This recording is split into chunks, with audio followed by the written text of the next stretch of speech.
Estados Unidos tiene un muro para frenar el paso de los emigrantes. La Unión Europea está empeñada en detener a los refugiados que vienen escapando de la guerra y blinda sus fronteras. Y también sucede algo similar en América Latina, donde la xenofobia y el miedo se está convirtiendo en un problema político de significación. Bienvenidos a Claves, y esta es una coproducción de la televisión alemana Deutsche Welle y el Sistema Público de Radiodifusión del Estado Mexicano, SPR. Mi nombre es Gonzalo Ernesto Cáceres y en la moderación está conmigo la periodista Gisbelini Gallardo del SPR. Hola, ¿qué tal? Bienvenido, Gonzalo. Es un gusto tenerte siempre con nosotros. Y bueno, paso a presentar a nuestros invitados. Tengo el honor de presentar a la licenciada Berenice Valdés Rivera. Ella es licenciada en Relaciones Internacionales por la Universidad Iberoamericana, con estudios en Derechos Humanos, en Género, Asilo, Trata de Personas y Negociación. También tengo el enorme gusto de presentar a la doctora Leticia Calderón Chelius. Ella es investigadora en el Instituto Mora en la Ciudad de México, doctora en Ciencias Sociales, secretaria del Patronato de la Asociación Civil Sin Fronteras AC y coordinadora de la Red de Migranotólogos. Bienvenida. También tengo el gusto de presentar a la maestra Franci Sara Espinosa. Bienvenida, Franci. Ella es maestra en Estudios Políticos y Sociales por la UNAM. Realizó actividades de docencia en la Escuela Nacional de Antropología e Historia. Trabaja temas de investigación sobre identidad, raza y diversidad cultural en América Latina. Bienvenida, Francis, también es un honor tenerte aquí. Y también tengo el honor de presentar al maestro Alejandro de la Peña. Él es subcoordinador del área psicosocial de Sin Fronteras, Iniciativa Privada, maestro en Estudios Políticos y Sociales por la Universidad Nacional Autónoma de México. Es especialista en intervención psicosocial con víctimas de violencia política y desastres naturales. Bienvenido, maestro, también es un honor tenerle con nosotros. Muchas gracias por la invitación. Las guerras, la falta de trabajo y la discriminación llevan hoy a millones de personas a abandonar sus países. Pero en vez de encontrar la felicidad, para muchos la decisión se transforma en un verdadero infierno. ¿Cuál es la dimensión de las migraciones hoy en el mundo y específicamente también en nuestra región, en América? Mira, creo que un punto fundamental es empezar sabiendo, ubicando, que la migración es una cuestión estructural del sistema económico mundial. Y por tanto hay una parte donde los gobiernos, los estados se benefician de esta movilidad que generalmente tiene que ver con cuestiones de economía de los países que expulsan porque no pueden sustentar a la población en su totalidad, pero también de lo que se benefician las economías que atraen a esa mano de obra que generalmente es más barata y que por tanto, bueno, es toda una cuestión estructural del sistema. Entonces yo creo que eso es fundamental para poder entender que hay mucha hipocresía en el tema de migración, porque a veces esta movilidad, cuando la vemos como una cuestión que es anómala, no lo es tanto, sino que en realidad se está propiciando el ambiente. Entonces, ¿qué ocurre? ¿Qué tenemos en este momento? Tú mencionabas el caso de Estados Unidos. Bueno, es un momento donde la propia situación económica hizo mucho más visible el tema de la migración en un sentido negativo. Cuando están saliendo de esta crisis, cambia el discurso y eso se ha dado de manera subsecuente. Ocurre en todos los países. No se hace notar la llegada, la presencia del extranjero, sino cuando para la situación económica empieza a ser, no da el resultado que se espera. Entonces creo que es un primer elemento, tener muy claro que hay mucha hipocresía en esta movilidad que es natural a la condición humana, ¿sí? La búsqueda de mejores condiciones, tú lo mencionabas, pero que está junto con cómo el sistema económico tiene por sí el tema de la movilidad para poder fortalecerse. Lo terrible de esto es que desgraciadamente parece ser que todavía falta mucho para que lleguemos al final de estas tragedias. Les invitamos a ver un informe que hemos preparado con temas de actualidad en relación con migraciones.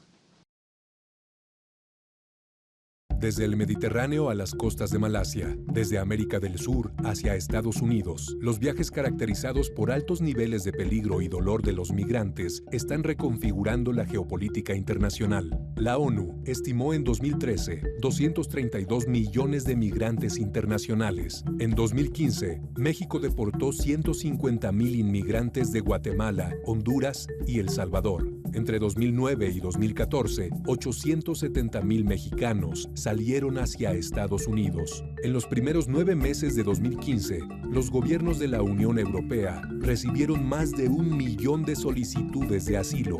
En 2015, más de 300,000 inmigrantes cruzaron el Mediterráneo. Más de 2.500 murieron en su intento. En mayo de 2015, más de 8,000 personas quedaron naufragando cuando Malasia e Indonesia se negaron a recibir barcos de migrantes de Birmania y Bangladesh. Entre octubre de 2014 y junio de 2015, 25,000 personas, entre rohingyas y bangladesíes, se embarcaron ilegalmente en dirección a Tailandia. Los países con mayor número de migrantes en su población son Estados Unidos y Rusia. Esta es una radiografía de los principales movimientos migratorios y nos obliga a analizar el tema desde una perspectiva más amplia.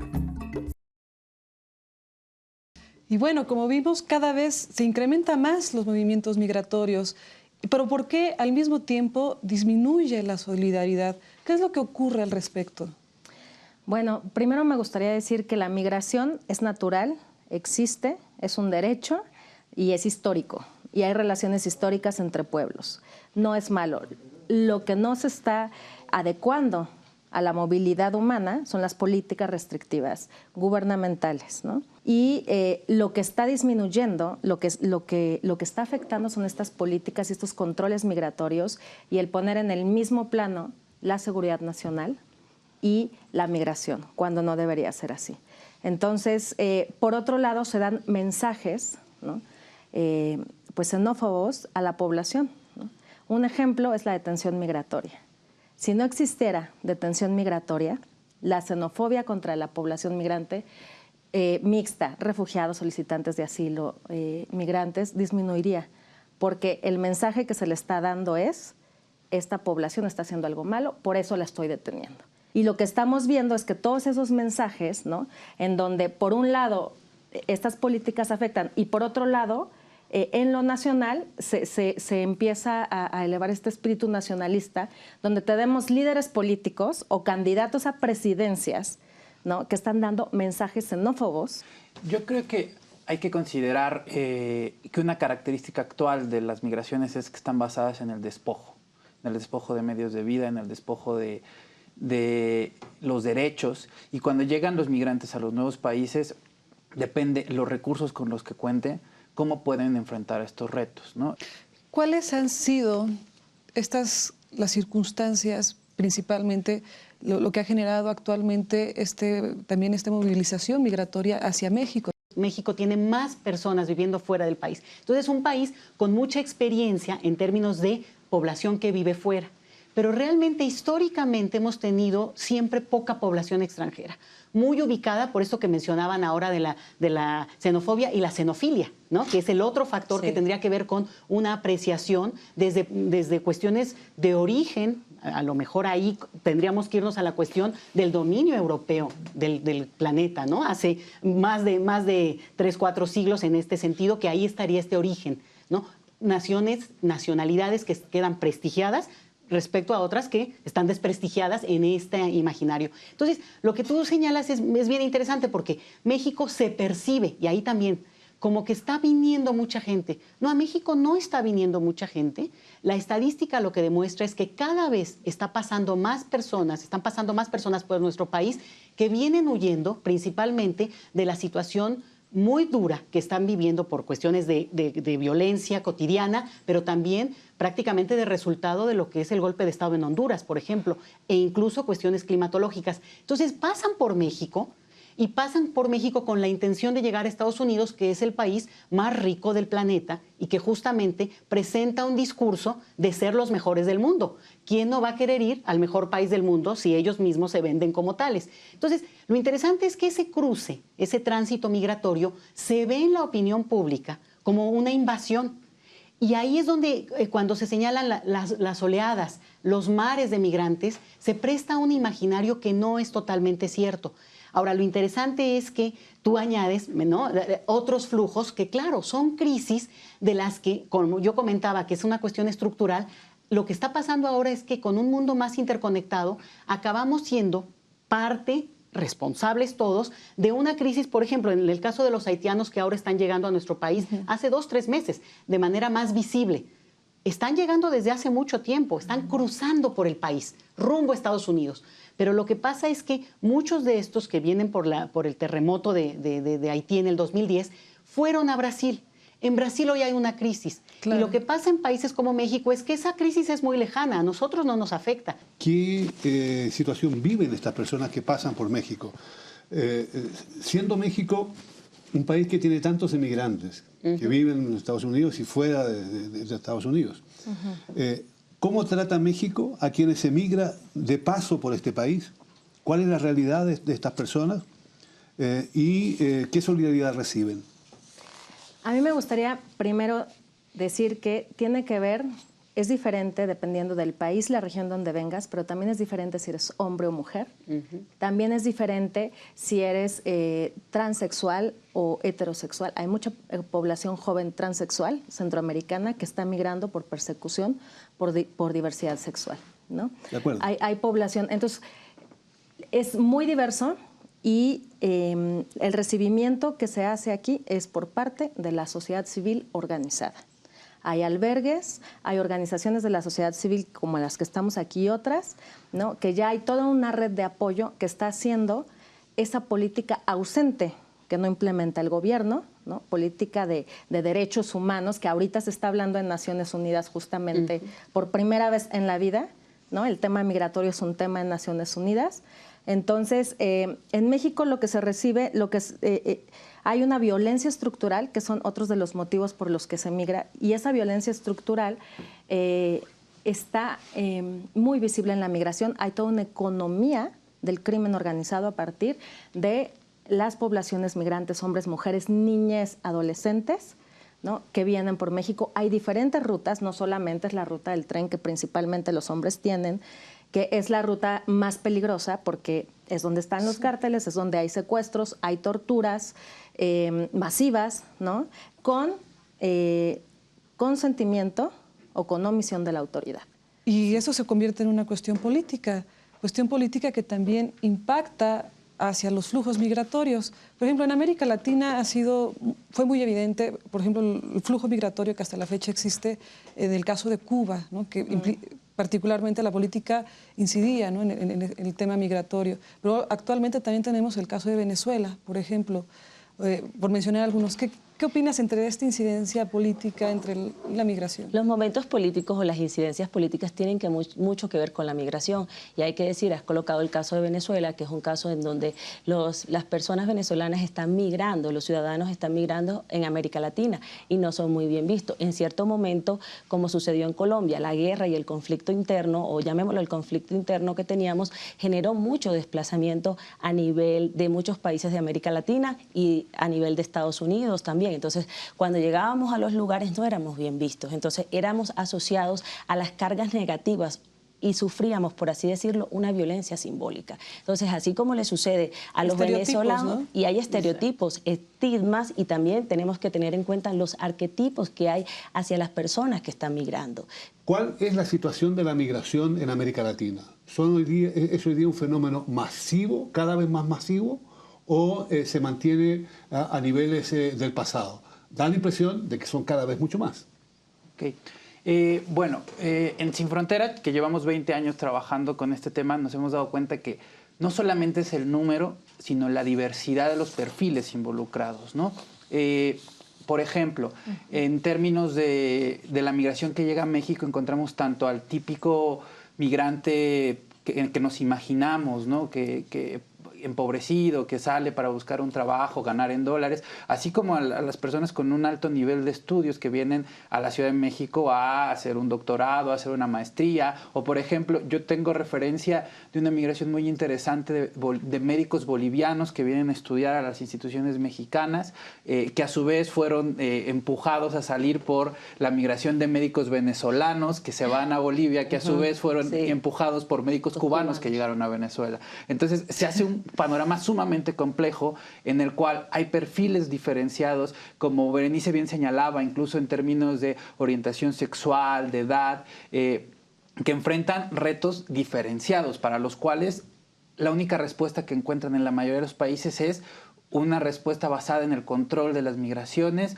por medio de la seguridad nacional, es decir, la lógica de la detención. En pocos países de Latinoamérica encontramos programas de integración que palían justamente los efectos discriminatorios, y creo que el gran problema, el gran elemento de la xenofobia en Latinoamérica tiene que ver con la invisibilidad de las migraciones, es decir, nos imaginamos que todos migran a Estados Unidos, pero todas las migraciones sur-sur, o las migraciones originalmente sur-norte que se convierten en migración sur-sur, ¿qué quiero decir? Que van de Centroamérica a Estados Unidos y deciden quedarse en México, quedan totalmente invisibles, y entonces no los pensamos, y si no los pensamos es muy difícil hacer algo para ayudarles. Doctora, ¿qué está ocurriendo en Europa? El año pasado era encabezado en todos los periódicos, en todos los titulares, la supuesta o aparente o inminente crisis migratoria europea.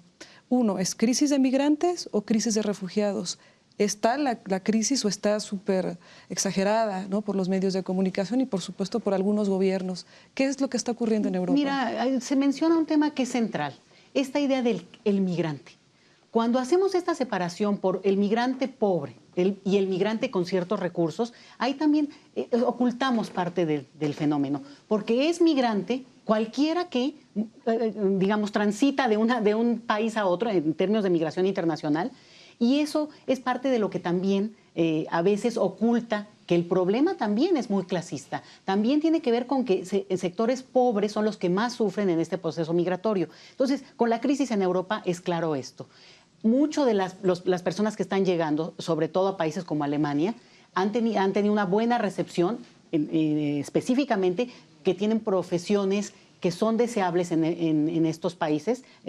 Angela Merkel precisamente lo mencionó en alguno de sus discursos, porque es gente que viene a ocupar y que pueden ser integrados fácilmente, no fácilmente, pero eventualmente a la sociedad alemana. Entonces, con este argumento se justifica la bienvenida a algunos y el desprecio a otros. Y este es un factor que tenemos que combatir. Cuando entendamos que migrante es todo aquel, más allá de su condición económica, que se decide mover, porque también carga xenofobia, ¿eh? De repente, aquel que es extranjero en un país carga con algo que es además totalmente fortuito. No eligió dónde nacer, y que se te afecte o se te haga notar tu extranjería es en sí mismo, más allá de tu condición económica, pues un rasgo propio de esta condición de migrante. Entonces, creo que sería un elemento que colocar acá, y en ese sentido, lo que está pasando con Europa es justamente lo que yo mencionaba en términos estructurales. Una situación, 4 millones de personas que han salido de Siria, que van a donde sea y que están huyendo justamente de una situación de violencia extrema, llegan a donde pueden.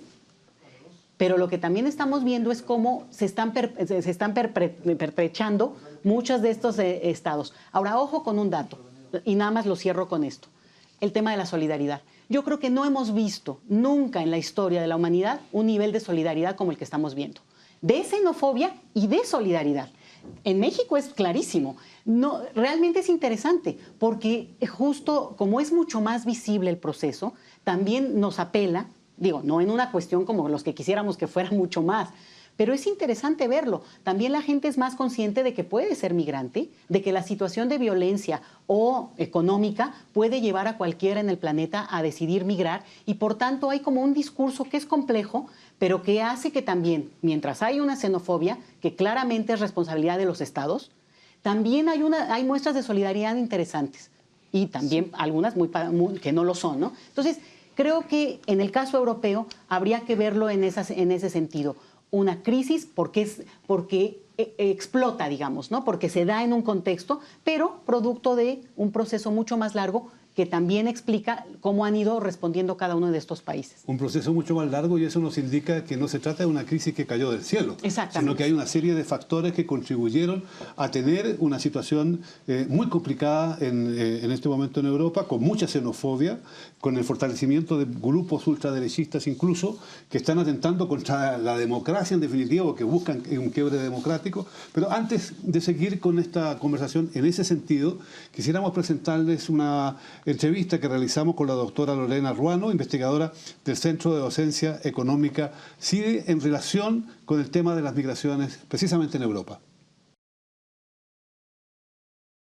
Europa ha sido un continente que ha estado borrando sus fronteras internas desde hace ya muchos años por el fenómeno de la integración europea y la construcción de la Unión Europea. De modo que pues esto ha generado flujos migratorios entre los países europeos. Al mismo tiempo tenemos poblaciones fronterizas que viven cruzando de un país a otro en su vida cotidiana. Más recientemente el fenómeno de la guerra en Siria ha puesto de manifiesto la migración extraeuropea. Países como Suecia, como Francia, pues han tenido una larga tradición de recibir refugiados.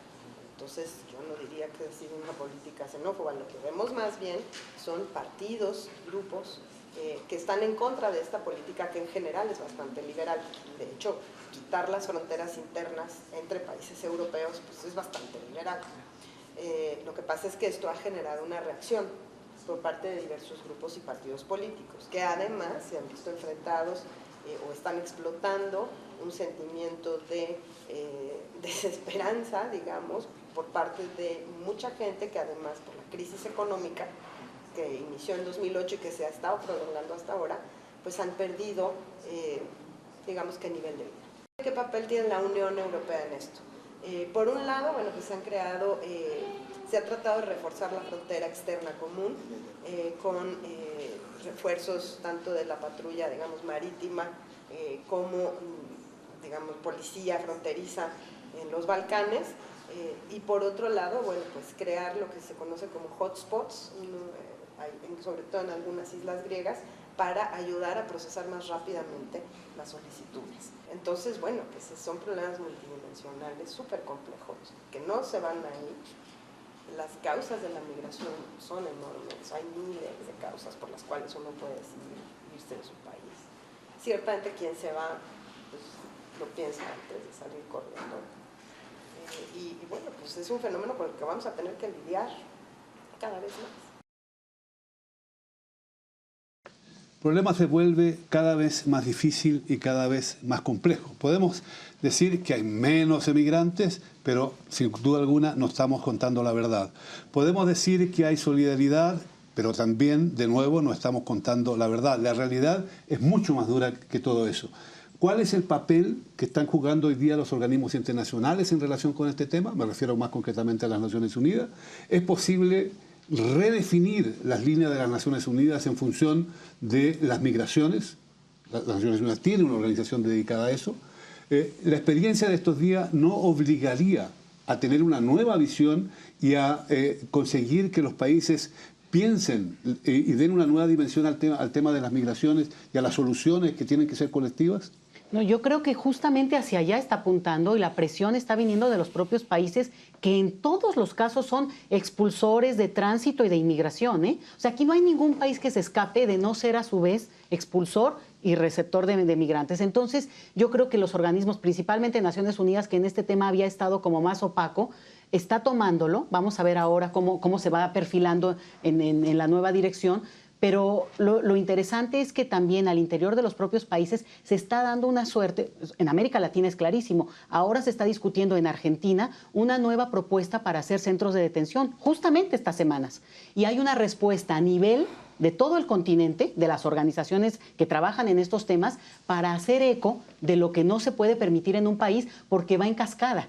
Entonces, todo está también va junto. Los cambios en los gobiernos locales tienen visiones distintas del proceso y ahí los organismos internacionales tienen un peso muy importante porque, digamos, sin que homogenicen, pero sí crean ciertos estándares que son inaceptables. Por ejemplo, el tema de la detención. Ese ya es un tema que está muy discutido y que claramente se empieza a ver como una arbitrariedad enorme porque criminaliza al migrante por principio, como se señalaba hace rato. Entonces, hacia allá apuntan muchos de los discursos de las Naciones Unidas. Todavía no lo vemos en términos de sugerencias amistosas, diplomáticas, pero que crean cierta presión a los países, digamos, que pase de la presión, pase a los hechos en términos de, por ejemplo, las leyes locales. Eso no ocurre todavía, pero sí está ya en el ánimo y en el discurso, lo vemos, creo que, y empujaremos hacia eso, ¿no? ¿Qué ocurre con los refugiados? Por ejemplo, tenemos Países como Líbano, que se han declarado en crisis y el borde del colapso por el tema de los refugiados, tienen cerca de 2 millones incluso de refugiados, que han decidido eliminar los campos de refugiados porque son también focos de atentados incluso terroristas, o al menos es el discurso. ¿Podemos hacer esta diferenciación entre migrantes y refugiados? ¿Y cuál es la situación específica de ciertos refugiados en las distintas partes del mundo? Bueno, hay dos convenciones, ¿no? Hay una convención de Naciones Unidas del Estatuto de Refugiados donde ahí determina los principios por los cuales una persona puede acogerse a esta figura de protección. Sin embargo, eso es para poder dar una primera atención diferenciada, identificar principalmente la no devolución al país, porque está en riesgo. Está en riesgo, ¿por qué? Por su vida, libertad o seguridad, por cuestiones políticas, por cuestiones religiosas, lo están persiguiendo por un grupo, por guerras, por desastres naturales, ¿no? Si se regresa a esa persona o a ese grupo poblacional al país, puede perder la vida. Y esa es la diferencia entre básica, digamos, entre otras, la diferencia básica entre una persona migrante y una población refugiada. Ahora, la población migrante también está buscando por un bienestar y también puede estar en peligro su vida, ¿no? El hambre también mata, ¿verdad? La falta de oportunidades también mata, las violencias también matan. Entonces, y hay flujos mixtos, hay familias mixtas, hay nacionalidades mixtas. Pusiste el ejemplo de Líbano, en un país de 5 millones de habitantes que está recibiendo a 2 millones de refugiados, ¿no? Donde un libanés puede ser mitad sirio, mitad libanés, mitad turco. Es una complejidad muy fuerte y ahí es donde los países del norte, como Gran Bretaña, ¿no? Dicen las soluciones, demos dinero a Líbano, demos dinero a Turquía y que ellos lo arreglen. No hay una visión estructural, ni siquiera ahorita que en Naciones Unidas, algo muy importante que se está discutiendo. El 19 de septiembre se hizo la resolución por primera vez en la vida de Naciones Unidas en el tema de migración y se quedó de acuerdo que iba a haber 2 pactos globales que van a terminar de aquí a 2018. El Pacto Global en materia de migración y el Pacto Global en materia de refugiados. Y en materia de migración, el título es Migración Segura y Ordenada. Y la Organización Internacional de las Migraciones va a ser parte de Naciones Unidas, eso ya es un acuerdo, y está en proceso estos 2 años. Y aquí uno de los puntos cruciales que estamos diciendo es, no podemos decir que una persona refugiada tiene más derechos que una persona migrante. Eso por ningún motivo. Sí podemos decir, a una persona refugiada no la puedes regresar a su país ni deportar, porque entonces estarías siendo responsable de su seguridad, su integridad y su vida.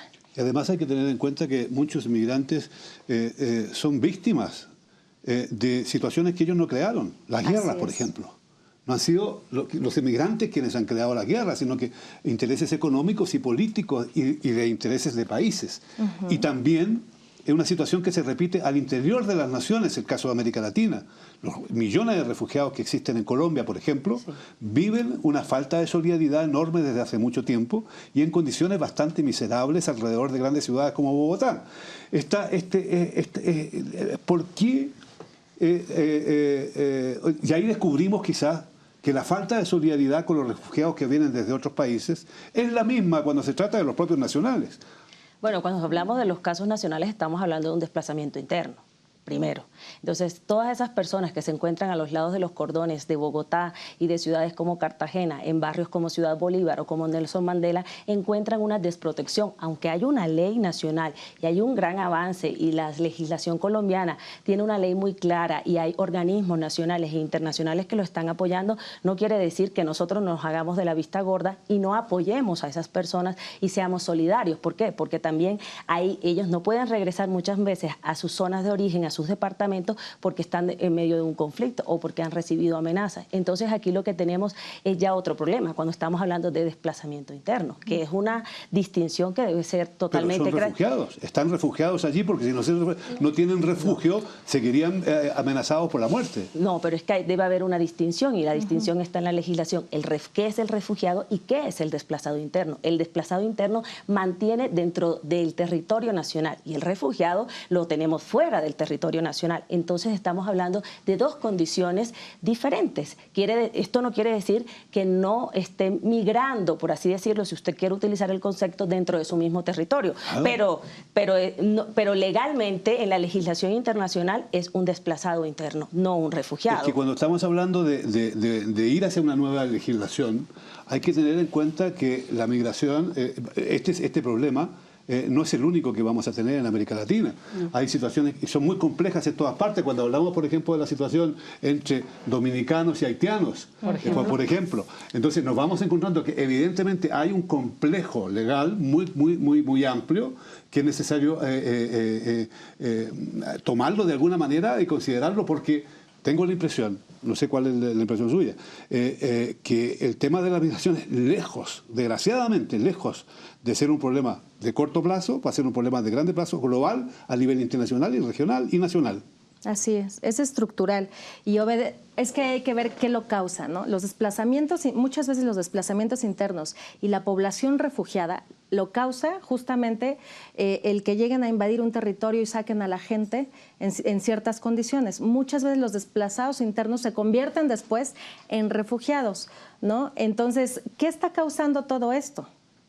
¿No? Las políticas que no están viendo una cuestión multicausal de desarrollo, ¿no? El desarrollo económico que se está viendo como mientras más transnacionales y empresas ponga, pero no se está viendo integral con el medio ambiente, con las identidades, qué está pasando con esta población, con los recursos naturales. Y entonces, al tener esta política segmentada, se generan exclusiones diversas, ¿no? Cuestiones de empobrecimiento de la población, en donde, ¿no? La política es, no importa que se muera toda esta gente, ¿no? Mientras tenemos, es una política maquiavélica, ¿no? Mientras nosotros seguimos con este modelo económico, ¿no? En donde las mercancías pueden circular, pero las personas no tienen derecho a movilizarse ni a tener una vida digna en su territorio tampoco, ¿no? Bueno, no tienen derecho a tener una vida digna, y también hay que decir que los recursos que maneja cada país son diferentes para los refugiados como para los desplazados internos. Sí. Entonces, eso también entra en juego, los recursos que están manejando las agencias nacionales e internacionales, porque la legislación te dice que tienes que tener cierto monto de dinero para brindarle a un desplazado interno. Pero ¿cómo manejas cuando ese desplazado interno colombiano que está en la frontera con Ecuador cruza al Estado ecuatoriano? Ahí el trato es totalmente diferente y ahí lo afronta el gobierno ecuatoriano. Entonces estamos hablando de refugiados, y ahí en cierto momento el Estado colombiano puede decir, bueno, yo hasta aquí llego porque cruzó la frontera. Claro, pero ahí nos encontramos con otro problema, que es el problema de la xenofobia, que es el problema del racismo, de la discriminación. Entonces es un problema complejo. Y desde esa perspectiva, muchos países incluso dicen que hay que cerrar las fronteras para impedir que entren nacionales de otros países al nuestro. De hecho, los europeos de alguna manera también lo han estado haciendo. Por lo tanto, estamos frente a un problema gravísimo, diría yo, un problema gravísimo de cara al futuro, porque no se ven soluciones a corto plazo. Las decisiones de las Naciones Unidas no las cumplen todos los países, ya las decisiones que ya están tomadas. ¿Cómo lo ves tú? ¿Hacia dónde vamos? ¿Y cómo frente a este problema nos estamos insensibilizando? Yo creo que estamos rebasados por la realidad.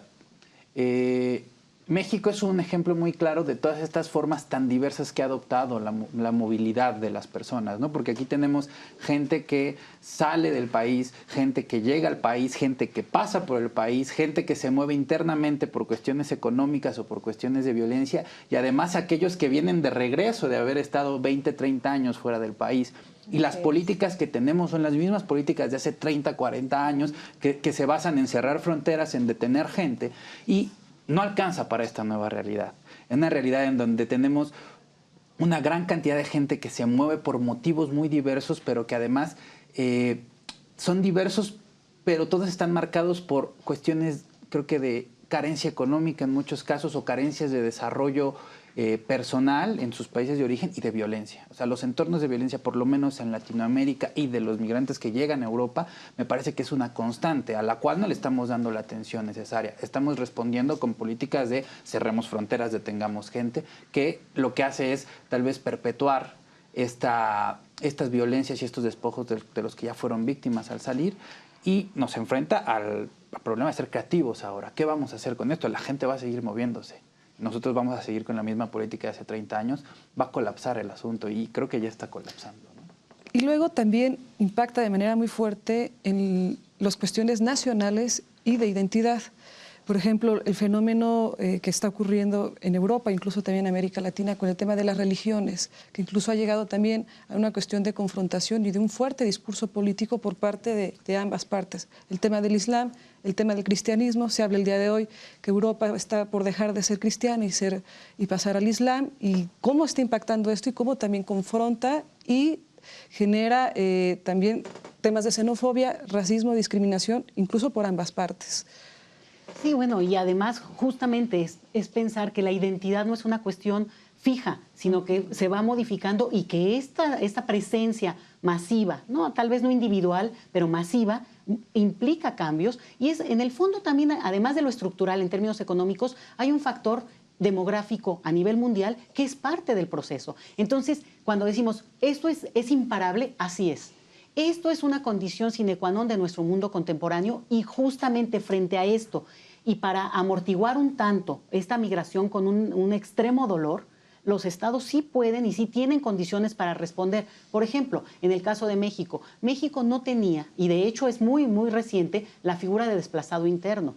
Y no la tenía porque eso, que en Colombia se conoce muy bien, obedece a condiciones de violencia extrema del país que expulsa a su población de manera interna, o, como ahora tenemos, mexicanos solicitantes de asilo político en Estados Unidos. Entonces, condiciones que no existían, que se están dando producto de la violencia que cada país está generando. Entonces, si no atacamos ese tipo de condiciones que resultan de esta movilidad, acabamos teniendo también países que expulsan a su población y se vuelven policías de la región. El caso mexicano nuevamente. México tiene un programa, el Plan Frontera Sur, que ha sido realmente muy criticado porque es como la barrera, el muro de Trump, pero en la frontera sur. Y mucho más eficiente, por cierto. Entonces, hacemos un doble papel, un papel de expulsores de población y al mismo tiempo de quienes le cierran la entrada a otros flujos que vienen. Creo que este es un punto importante, por un debate que ahora ya se está presentando más entre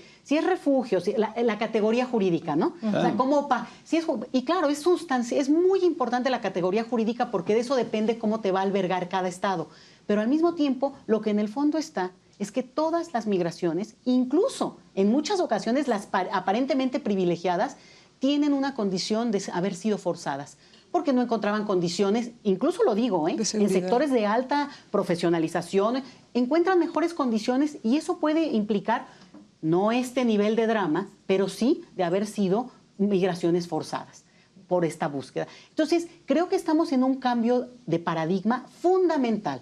En términos legales, ya no sirve, ya no da pie, ya no da contenido a lo que estamos viendo por lo multicausal. Y por el otro lado, lo que también tenemos es que los propios estados se están alimentando de la migración. Pues decía yo, el tema de la demografía es clarísimo en Europa. En Europa la demografía es el factor central que también explica lo que alberga y al mismo tiempo lo que expulsa, ¿no? Y además de eso en Europa, pero no solo en Europa, la xenofobia, el racismo y la presencia, en algunos casos masivo, en determinados lugares, yo no digo en todos los países, pero en determinados lugares, está dando lugar a que determinados grupos políticos estén desarrollando políticas ultraderechistas para utilizar a estos emigrantes en contra de políticas democráticas. En ese sentido, esta amenaza política que Alemania la vive porque hay un grupo, por ejemplo, muy importante que ha adquirido mucha fuerza y que está atentando no directamente contra el sistema, porque trabajan dentro del sistema, pero sí en contra de los partidos de derecha que hasta ahora para los alemanes han sido le han dado estabilidad democrática a esas naciones. ¿Hasta qué punto este es también un peligro? ¿Hasta qué punto estos ultraderechistas pueden convertirse en grupos que nos van a crear un grave problema en América Latina? Se está polarizando la sociedad, ¿no? Y las cuestiones políticas. Lo estamos viendo en Europa, pero también lo estamos viendo en América Latina, ¿no? Y no solamente con la población extranjera de otros países, con la misma población mexicana, por ejemplo, que retorna a México, ¿no? Lo mismo decían en Centroamérica, la población salvadoreña que regresa a El Salvador, ¿no? Entonces, sí se va a polarizar. Yo no creo que afecte políticamente todavía, porque el nivel a lo que llamamos democracia en América Latina es votas o no votas, no a un nivel mucho más estructural de lo que debería ser una democracia, ¿no? Y en Estados Unidos también, se reduce al voto o no voto, ¿no? Entonces, no tenemos esa fuerza política ni esa cultura, pero sí está impactando mucho en cómo construimos nuestro país, ¿no? Y cómo, qué visión tenemos. Yo creo que lo que pasa en la migración, nosotros hablamos, por ejemplo, de familias transnacionales, ¿no? Superó al Estado-nación. O sea, hay familias México-estadounidenses, guatemaltecas o México-estadounidenses chilenas, ¿no? Que supera cualquier Estado-nación y que tienen derecho en México y en los otros países y tienen derecho a esa nacionalidad, ¿no? Y los estados están con un muro de contención político y legal, ¿no? No nada más son los muros físicos de no te voy a reconocer tu nacionalidad, no voy a reconocer que hay una familia en dos países, porque o eres de aquí o eres de allá, ¿no? Una realidad que sin duda alguna está creando dificultades y problemas. Pero cuando cayó el muro de Berlín, que dio alas a la globalización y a la apertura de fronteras, todos estábamos felices. Desgraciadamente, ya no seguimos tan felices porque los problemas que hoy día presenciamos nos crean muchas dificultades a nivel internacional, pero también a nivel de cada uno de los países. Pero sobre todo debiera crearnos un problema a nivel de la conciencia, porque tenemos que reaccionar como seres humanos frente a dramas humanos. Gracias por acompañarnos, gracias por estar con nosotros.